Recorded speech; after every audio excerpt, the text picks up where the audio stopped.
The next topic is an emotional one, and that is immigration. Um, it seems from on the Leave side, this is the main reason why people want to leave the EU. Now, as I mentioned, if you really want to have control over EU immigration, it will cost you, because you will not be able to be in the single market, because the EU will never accept a deal without free movement of people, which I explained why. And being outside the single market will be economically very painful. But let's say, you know what, I don't care, I'm willing to take economic pain if only I can stop immigration. So how would leaving the EU help you with that? The first really big fallacy that I hear a lot, and it's surprising, but I hear it a lot, is people saying, yeah, you know, there's so many people from Iraq and Somalia and Syria, all these Muslims, you know, like, I want to leave the EU, so we get rid of them. Now, I mean, it seems obvious, but a lot of people seem not to be aware that Somalia, Iraq and Syria are not in the EU. And half of your immigration is actually from outside the EU. And if you wanted, you know, you could already today, you could reduce that immigration from outside the EU. The EU is not stopping you from making changes in your immigration law as long as it does not concern EU citizens. The only thing the EU cares about is that EU citizens can come to the UK, be resident in the UK if they have either the job or the money, and if they have been working for a while, that they have the same rights to social security as your own citizens. That's it.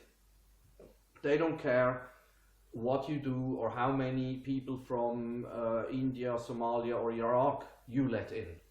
That's your own government who is regulating that.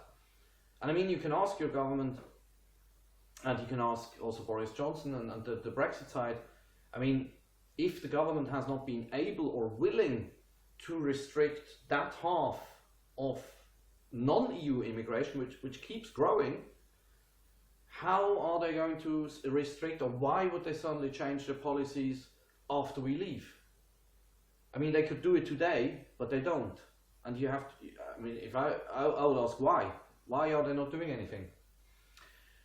And then, so the only thing where there will be any change is EU immigration, which is only half of your immigration. And the question is there whether you are really sure whether you want to really get rid of that or reduce it. Because EU immigration, if you look at it, is an amazing good deal for the UK. And let me explain why. Because EU immigrants are mainly coming here to work. I mean, of course you have, you know, the occasional people who manage to somehow rig the system and game your social security people and get some benefits which maybe they shouldn't really get.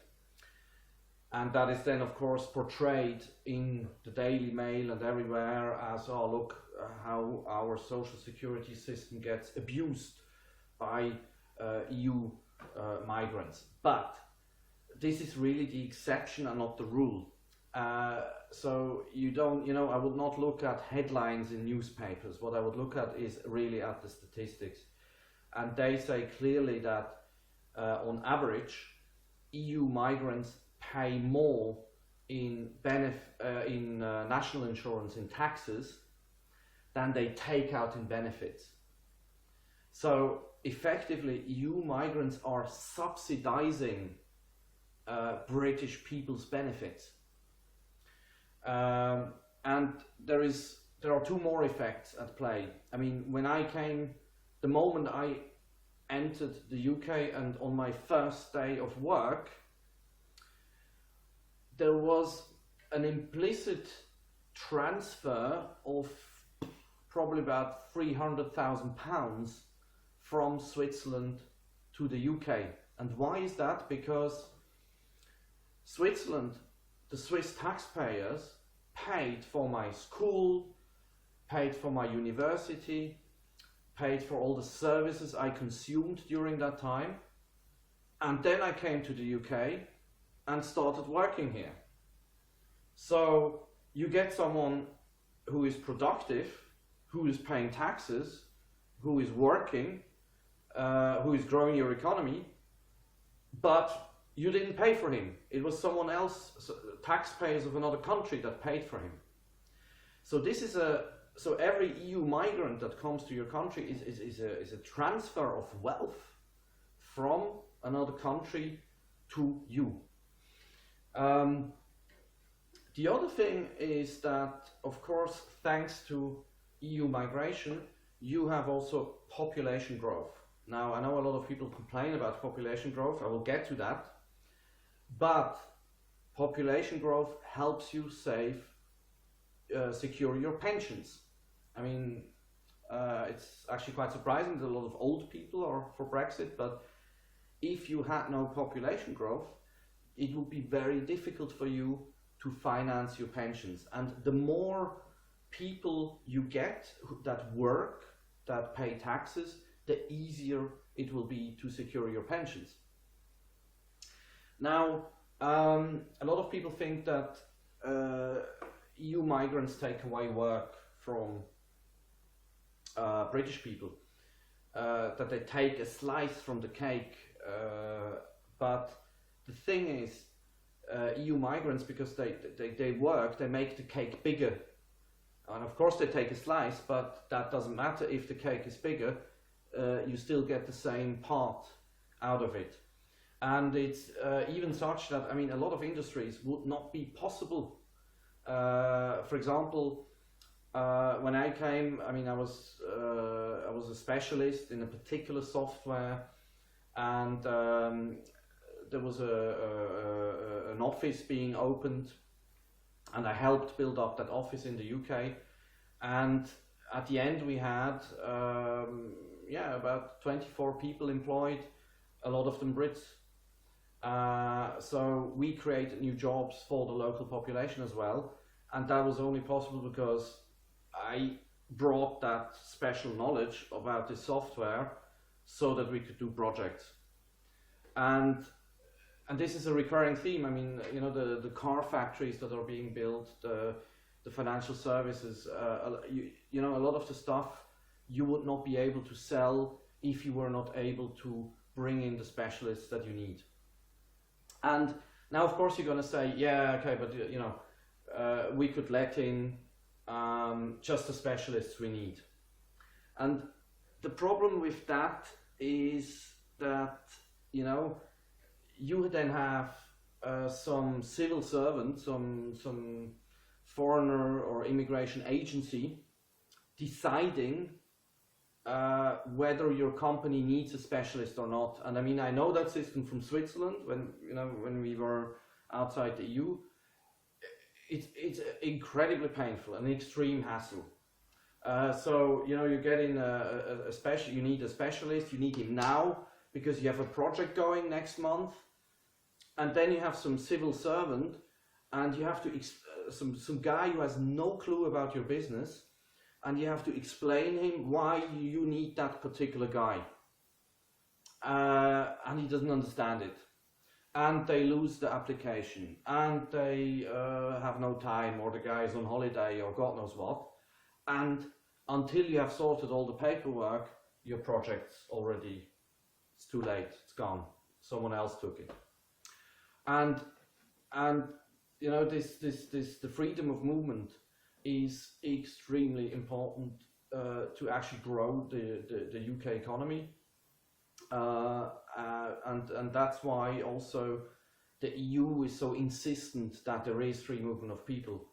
Because a lot of countries it's important for them that their people can go to other countries. I mean, a lot of Greek people are probably very glad that they can go to work in other countries. And second, it's about building clusters of competence. So what is that? It's like a group of companies, like a network in a particular region that gets very, very good at something. For example, you have the Italian fashion industry. You know, it's like a cluster of companies that are very good at fashion. Or you have the German car industry, is a cluster of competence. Or you have the UK's financial industry. The UK actually has a lot of these clusters of competence, like financial services, insurance, biotech. The UK is Europe's biggest technology startup center as well. So the UK is actually pretty good at creating, it's also because of the English language of course, but at creating such clusters. But these clusters can only grow if they can easily recruit the best people in that area from across Europe. And to make that a bit more visible, imagine Silicon Valley in the United States. I mean, do you believe Silicon Valley would even exist if California had restrictions to non-Californians settling there and working there? I mean, you can forget about it. I mean, Silicon Valley would be somewhere else. It would not be in California. I mean, they even complain that they can't recruit on a global scale, that they only can recruit within the United States. But Silicon Valley could only grow because they could get the best people, the best software engineers from across the United States to California and create all these huge and extremely successful companies. And I mean, you won't find an American complaining that Silicon Valley is in the United States and that it's not in Europe, and they wished it would be in Europe. And if we start restricting free movement of people again, then these clusters of competence will move out of the UK and they will build somewhere else where it's easier to bring in the people that they need in an unbureaucratic, quick way, where they don't have to go through all the hassle of a quota system. So all in all, I don't see financially, economically, restricting free movement of people is actually not something you want to do. And now you're going to say, yeah, well, but look at the pressure this population growth creates on us. You know, the NH, and I wait longer and longer at the doctors. The school is full. And housing prices go up. And on that one again, you have to ask yourself, I mean, because the money is there, I mean, these EU migrants, when they come, they pay tax. And so if you had 2,000 people before, and now you have 2,200, these 200 new people, they pay some tax. So the money is there, and you have to ask your government again, but why the heck are you not building schools? Why the heck are you not building hospitals? What are you doing with that additional money that is coming in? Where is it? Why are you not building infrastructure that we need to deal with the population growth? And, instead of leaving the EU to stop immigration, and again, it's not even sure you will be able to stop it, because as I explained, you can't stop non-EU immigration already today, even if legally you should be able to do so, but somehow your government doesn't seem to be able to do so. So not only that, but also you will commit economic suicide. I mean, you will go through economic pain to restrict immigration, So maybe it's smarter to just build the bloody schools and the hospitals and the infrastructure that's needed to deal with population growth. And another reason why I think you have to sort that out, your government has to sort it out, is, I mean, what are you going to do if suddenly British people have more children again? You know, if suddenly you have population growth because you have more children, are you then going to introduce one-child policy? Are you going to tell a mother, I'm sorry, you can't have that child because, you know, our country is incapable of building schools? I mean, it's really, I think it's ridiculous, and it's I think the people from the Victorian age or from previous ages which dealt with much more population growth, I think they would be laughing at your current government, how incapable it is to build the infrastructure that's needed for the growing population. The last point I would like to mention is the emotional side of it. I mean, because a lot of people say, you know, it's okay, that's maybe all good and right, but I just don't feel in my own country anymore. There's so many foreigners. I just don't feel in my country anymore. It has changed. It's not England anymore, and I don't want that. And it's a point which, to some extent, I have to, I respect. I can understand in a way. Yeah, it's foreigners, or it's always strange. And I mean, again, I mean, Switzerland has a much bigger problem than you have with that. So I'm the last person who would say, and that's not right. Also, it's very important. That's not something it's not racist to say that at all. I think that's a concern that should be respected. But again, you know, feeling at home versus having an economic crisis because you leave the EU, it's maybe something to balance. You know, is it really worth all the economic pain you will go through just to put restrictions on immigration? And second, it's interesting that, you know, it's mostly those people who complain about having their culture changing, which are live in areas that have actually not many foreigners. It's interesting that London, for example, which is by far the most concerned by immigration, because 40% in London are foreign born. I mean, it's not an English city anymore. Has a majority to remain in the EU. So it seems the more in contact you are with foreigners, the less you seem to fear that cultural influence. The second thing is, I don't observe that British culture is disappearing, because it's very, very strong.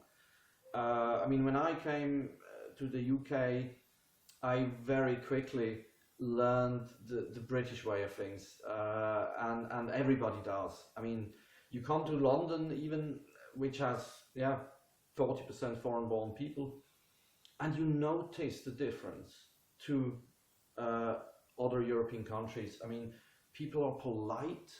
You know, they every time they touch you in the tube, they will excuse themselves.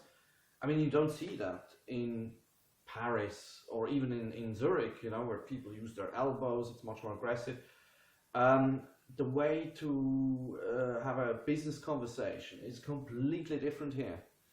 And it was funny when I came, you know, I was very aggressive in the Swiss way, writing, you did that wrong, and in red, and then it was actually Indian immigrants that taught me the British way of writing an email.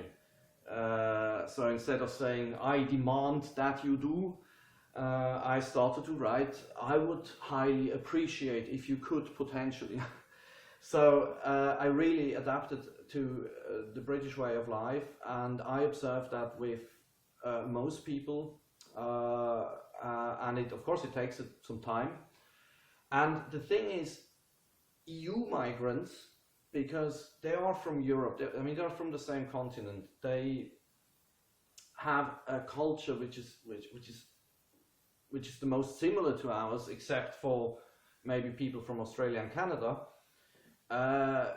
They will adapt very quickly, and probably more quickly, to the British way of life than other immigrants.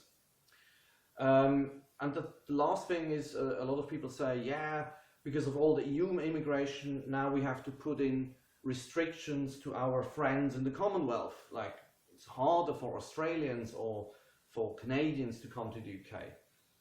But again, I mean, nothing stops you from being more generous with these countries. I mean, the EU is not stopping you from letting in more Australians and Canadians. You have the freedom to change these things. Anything that is not EU immigration is in your own hands. So, all in all, I can understand some of the concerns because of the culture, the cultural influence of immigrants. But I think overall the economic benefits are so huge for the UK that I don't think it's worth the sacrifice you will have to go through in order to control EU immigration, and it's not even sure your government will be capable to do it.